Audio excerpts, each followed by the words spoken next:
Koyoshima, Unyakana, Koyoshima, Unyakana, Koyoshima, Unyakana, Koyoshima. If you grew up in the East and if you grew up in Onitsha, I'm nigga, they're very familiar with this song. On God, I'm name on this song. But now I was creating content, and then all of a sudden that song came into my head. Unyakana, Koyoshima. And then I know I used to sing it when we were small, but now I'm thinking about it.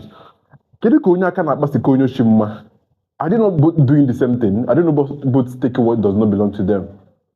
Onyakanakpa does his own stealthily, like small. You can or even Magakanakpa. You don't even get to where you're going to, or probably want to buy something. You don't know that your money have gone or anything you have on you is gone. That's even more heartbreaking. Although I understand that Onyoshi might have to want to inflict pain on you,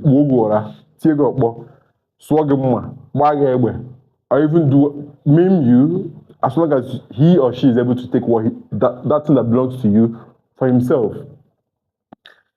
With that logic, I could see why Onyakanakpa Onyoshima. But Onyakanakpa and Onyoshi, are they not both doing the same? Are they not both working in the same industry? How did we agree that Onyakanakpa Onyoshima? Because I want to know. Let me know.